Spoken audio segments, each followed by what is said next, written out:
All right, Paranormal Activity 3, the Unrated Director's Cut. Now, we have it starting with them adding footage that wasn't in part 2, just to have... It doesn't really need to be in here. I think this was just a way to get Katie and Christy and everyone back and explain where these tapes came from and how we didn't know about them. It didn't really need to be there, but I just think it was a way to bring it back. I'm fine with it. And this is the only movie I can think of that is a prequel to a prequel. Like, part 4 is the first sequel. I mean, technically, parts of 2 are after the events of part 1, but it's only like 5 minutes. Like, part 4 is the only one that takes place after, up until that point. Like, that's crazy. I've never heard of a prequel and then a prequel to a prequel. I do not know any other ones. Tell me if I'm wrong. There might be. I just don't know of it. I like that in that opening, Katie mentions that she hangs out at Mika's house all the time. And at that point, they hadn't been living together. So that was a little cool attention to detail, and I always appreciate that kind of stuff. And I guess who stole the tapes? We don't know. But yeah, we find that the tapes are in the ghost dimension, right? So I don't know. Katie, I don't know who the hell stole them. Katie put them there, so who knows? And oh man, yet again, the chicks in this movie, the mom in this movie and their babysitter, whoo, both are just wonderful. Dennis is my favorite character in the Paranormal Activity series. He is fucking hysterical to me. I just love the guy, and it makes it so hard to watch him. Spoilers, obviously. It makes it so hard to watch him have all this horrible shit happen to him and his family, and for him to eventually end up getting killed in such a vicious way, because I just love their family. They're such a sweet family. Like, he's the nicest guy. Like, a woman with 2 kids meets this incredible dude who she's only been with for a couple months. He's moved into the house. He totally has grown this amazing relationship with her daughters. And, you know, they're saying, I love you to him, and he's so great to them, and he's so great to her, and he truly loves her. It's horrible to watch this fucking relationship and this family end up having to fall apart. It really does kind of bum me out. And that Christy, man, that little Christy girl is adorable. That is the cutest fucking kid. My good God. He plays a little prank on his friend at the opening with the bowl full of milk, and he holds it up there with a broom. Holy shit, man. He makes that guy hold it up there for 23 minutes before he finally hits him in the balls and it falls on his head. Jesus Christ. That is intense. I love that we get to see the picture from part 1 and 2 that is burned and put in the attic in part 1 being taken in this film. That was cool as shit. When I saw it in the theater, I was like, oh my God, they're taking the picture. Like, we get to see the picture being taken. How fucking cool. Now, those are callbacks that I love. The film itself is pretty amazing quality for VHS, let me tell you. Love that we get to see Teddy Ruxpin in here. Come on, anyone my age had a Teddy Ruxpin. That thing was my shit. Although I used to slip in like Pantera tapes into him and press play, and he would just like rock, and his mouth would be... It was pretty fucking funny. And one of my favorite scenes in the movie that just got me was when Dennis is asking Julie if he can film them having sex, and she's like, I don't know. Okay, yeah.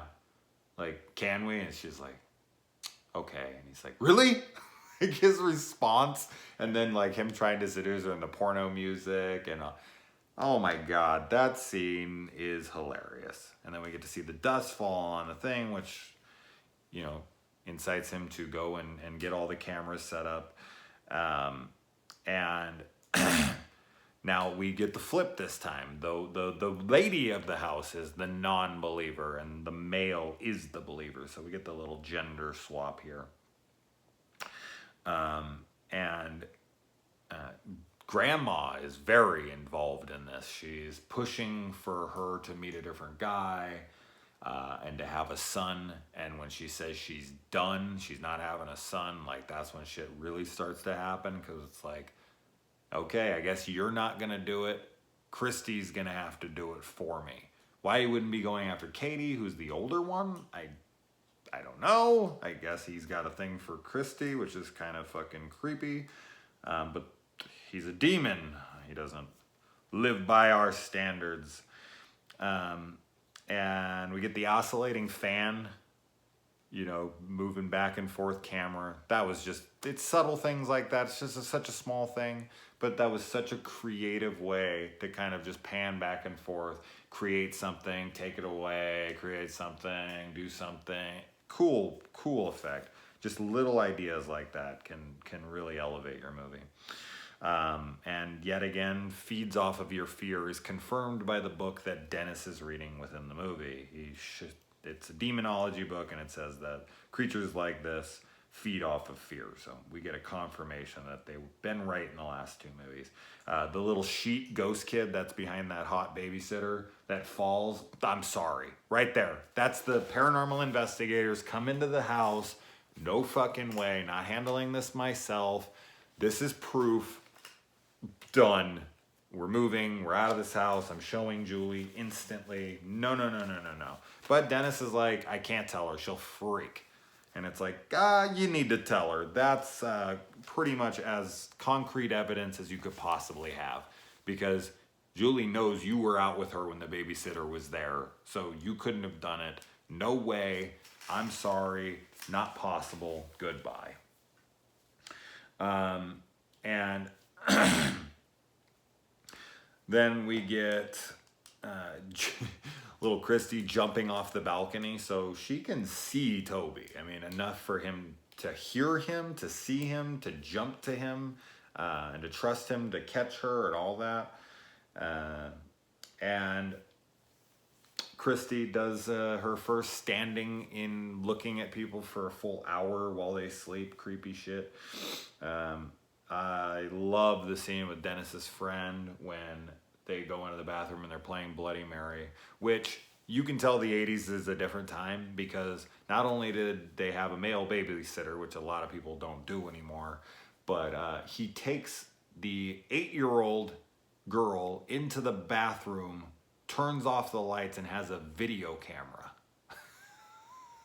If Dennis and Julie came home nowadays and saw him in the bathroom with her with the lights off, and yeah, about that. Different times.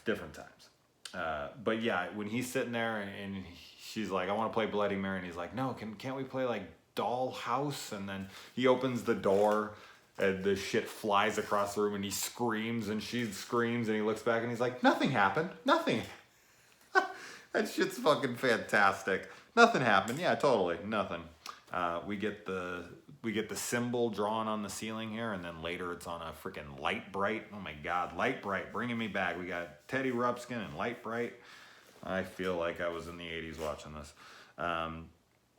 And it says that that the demon will wait till you, or the witches or whatever, will wait till you're at an age where you can start getting pregnant. And they said that they had problems when they were 8, and then again when they were 13, which would match up with this. That's pregnancy age. Clearly didn't happen since Katie didn't have any offspring, nor did Christy, but she did later, much later. But I thought that was an interesting little thing there to think about. And I like that the demon turns on the TV so that Julie can't hear her kid screaming, and you got the room being torn apart, and girl being yanked out of bed and drug across the room, and Christy's running over and she's like, fine, I'll do it. He lets Katie go. And it's like, I ain't fucking around. You doing this, or I'm gonna kill your sister. I'm gonna kill your whole fucking family. So what she's going to do, I don't know. Marry him, or I don't know, because they get her ready for her wedding at the end. I don't know if that's what it is or whatever. And the kitchen scene is just fantastic. I forgot to mention that in the second movie. Damn. Well, here we go. In the second film, we have the drawer, all the cabinets and everything opening up, the cupboards and all that, which was an excellent scare. Such a good jump scare or whatever. Same thing here.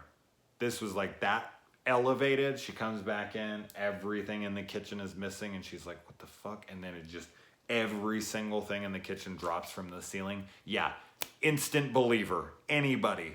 I don't care what fucking kind of person you were. You'd be like, yep, okay, we're out of here. She like grabs the kids and she's like, we're leaving. And then they go over to Mom's house, and this is where everything goes down. And Dennis goes out and sees the women hiding out in this room, and he flicks on the light, and there's all these witches in there. That scene's eerie as fuck. And he runs back to the house, and he's hiding, and he's holding little Christy, and he's trying so hard to keep her safe. And then he sees his girlfriend, who he loves, thrown down the stairs. I mean, the shit Dennis puts up with. And then he's broken in half backwards. That poor fucking guy. I really can't tell if their mom's dead, because they talk about her like she's alive in the previous film. So I don't know, but she says, do you want to end up like Mom? That could mean, do you want to end up dead? Do you want to end up crazy? Like, they talk about her in the first film, I think, a little bit, and said that she's off, or what, I can't remember. But I don't know, like she probably is dead in this, but I don't think that matches up the story. But I don't see any definitive evidence that she's 100% sure dead here. I don't know. And one thing I was kind of annoyed about the first watch was they talked about this house fire that took place. And in the trailer for this movie, there was a house fire. And I was like, oh, cool, it's going to be the movie, sweet. But like all other Paranormal Activity trailers, nothing that happens in the trailer happens in the film, which I know pissed a lot of people off, but I like the misdirect. But this is one that actually really did anger me, because I was like, no, this is the story. But if you look really, really closely, in the very, very ending, after Dennis dies, and Christy and Grandma and Katie will walk up the stairs with Toby, and it starts to distort for a second, you get this quick 1 millisecond flash of something. And if you watch it in super slow-mo, it is Dennis and Julie's bed in their house catching on fire. It's just on fire for half a millisecond, but that's, I guess, showing us that their house did burn down while they were gone and not there. So that is there somehow, but yeah, it's kind of lame, but that it's not shown more. I would have liked to see it like on a police, like how they did it in the trailer. It was like a news network being like, this house is on fire or whatever. And then the deleted scenes is just Dennis scaring Julie, and then his commercial for his wedding photography business, which is really funny and very 80s. But yeah, anyway, all right, guys. So that's the first 3 Paranormal Activities. Jesus, I just talked about all 3 of those in a row. Oh, time for a bit. Wait, what was that? You like my acting? You like that? All right, I'll be in Paranormal Activity 7. All right, guys, good night.